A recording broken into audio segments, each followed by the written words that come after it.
प्रभु कह रहे हैं यदि उन्हीं महापुरुषों के अनुसार आप कर्म करोगे तो उसका परिणाम क्या होगा कि आप बंधोगे नहीं।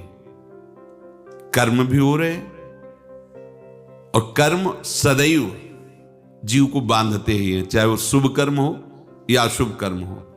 दो ही प्रकार के कर्म होते हैं, शुभ या अशुभ। और जब तक शुभ होता रहेगा तो शुभ लोकों को जाओगे, अशुभ होता रहेगा तो अशुभ लोकों को जाओगे, शुभ अशुभ मिश्रित रहेगा तो मृत्यु लोक को आओगे। काम बना नहीं। क्या करें? जो वो कार्य किए हैं, जैसे वो चले हैं, जो उन्होंने आदेश किया है वैसे ही हम चले। एक होता है प्रवृत्ति मार्ग, माने कर्म करना, और निवृत्ति मार्ग, कर्म ना करना। दोनों कर्म हैं। कर्म करने वाला भी प्रकृति से संबंध रखता है और मैं नहीं करूंगा, यह भी प्रकृति से संबंध रख करके ही बोला जा रहा है। कर्ता करूंगा, कर्ता नहीं करूंगा, दोनों बंधन है। क्या बंधन मुक्त होने के लिए उपाय क्या? महापुरुषों ने जो आदेश किया है उनकी आज्ञा पालन करने के लिए उनकी कृपा प्रसाद से वो आचरण आप करो, वो कर्म करो। वो न शुभ होगा ना अशुभ होगा, वो आपको बंधन मुक्त करने वाला होगा, जो हमारे पूर्वजों ने, गुरुजनों ने किया है। महापुरुष जिस मार्ग में चले वही हमारा पंथ है। अगर उससे थोड़ा भी हटे तो हमारा मार्ग छूट जाएगा। किम कर्मेति कवयोप्यत्र मोहिताः तत्ते कर्म प्रवक्ष्यामि यद् ज्ञात्वा मोक्षसे शुभात्। कर्म क्या है, अकर्म क्या है, इस विषय में बड़े बड़े विद्वान भी मोहित हो जाते हैं, अर्थात ठीक निर्णय करने में समर्थ नहीं हैं। अतः वो कर्म का तत्व मैं तुम्हें बताऊंगा। प्रभु कह रहे हैं बड़े बड़े विद्वान मोहित हो जाते हैं। कर्म क्या है, अकर्म क्या है। भगवान कह रहे मैं तुम्हें बताऊंगा। मैं जो तुम्हें भली भांति कहूंगा, यदि तुम उसको जान गए तो अशुभ संसार बंधन से तुम मुक्त हो जाओगे। अशुभात, ये संसार अशुभ है, इसका राग भी अशुभ है, इसका द्वेष भी अशुभ है। अगर इसमें थोड़ा भी राग किया, थोड़ा भी द्वेष किया तो अशुभ प्रभु से विमुख करके भटकाता रहेगा। जन्म जन्मांतर ये क्रम बना रहेगा। बड़ा कर्म बलवान, बड़ा बलवान कर्म है। साधारण मनुष्य समझता है कि जो हम शरीर से, इंद्रियों से क्रियाएं करते हैं वही कर्म है। शरीर और इंद्रियों की क्रियाएं बंद है तो हम कर्म नहीं कर रहे। पर भगवान कह रहे हैं मैं तुम्हें रहस्य बताऊंगा। भाव के अनुसार कर्म होता है। भाव बदलने पर कर्म की संज्ञा बदल जाती है। यदि आपके भाव में है कि मैं शरीर हूं तो कर्म करो, ना करो, कर्म हो रहा है। प्रकृति से संबंध है। मना कष्टान इंद्रियाणी प्रकृति स्थान कर सती, दुर्गति पक्की। चाहे शुभ हो चाहे अशुभ हो, दोनों बंधन है। भगवान कह रहे मैं तुम्हें बताऊंगा।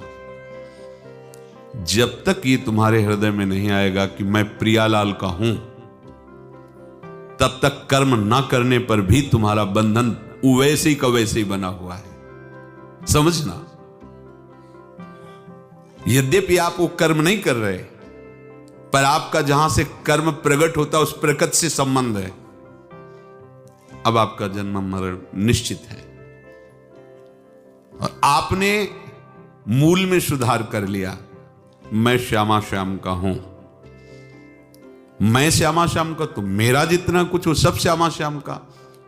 तो अब जो भी आपसे कर्म होंगे वो बांधने वाले नहीं होंगे, क्योंकि हम प्रियालाल के लिए करेंगे। प्रियालाल के लिए जो भी कर्म होते हैं, ना वो शुभ होते हैं ना अशुभ होते हैं, वो गुणातीत अवस्था को प्रदान करने वाले बन जाते हैं, क्योंकि वो सेवा होती है। कर्म बंधन युक्त होते हैं और सेवा आराध्य देव को अधीन करने वाली होती है।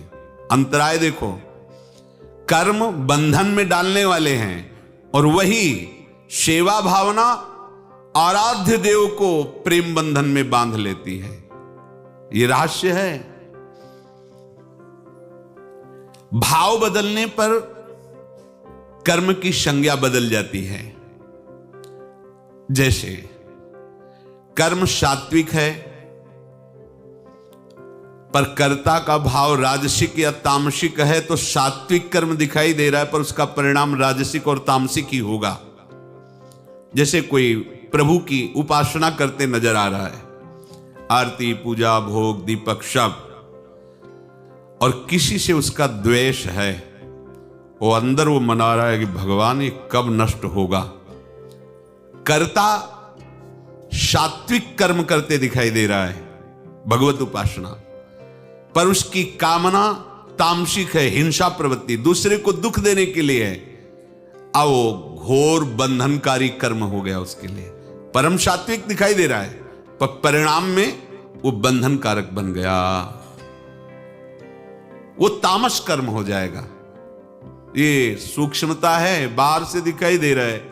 देवी देवता की आराधना या भगवत आराधना, ऐसा लगता है कि बहुत शुद्ध कर्म हो रहा है, तो दिखाई तो दे रहा है शुद्ध, लेकिन भावना अशुद्ध है। अभी वर्णन हुआ भाव से ही कर्म होते हैं। भावना अशुद्ध है कि अमुक ने हमें कष्ट दिया, अंदर चल रहा है और उसका नाश होना चाहिए। उसको एक बार एक्सीडेंट हो जाए, हाथ पैर टूटे, तब उसकी समझ में आएगा, उसको दुख हो जाए, ऐसा वो घोर तमोगुणी कर्म बन गया। यद्यपि भागवतिक दिखाई दे रहा है, अब ये बहुत बड़ा बंधन वाला कर्म दिखाई दे रहा है।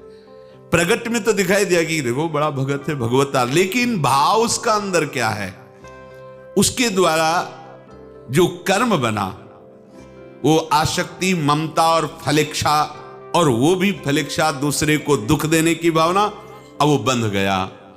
अब वो जब कष्ट पाएगा तो सोचेगा कि भगवान की आराधना में आनंद नहीं है, सुख नहीं। तो आराधना तो बाहर से दिखाई दे रही थी, लेकिन अंदर तुम्हारे भाव में क्या चल रहा था, उसी का परिणाम आया है।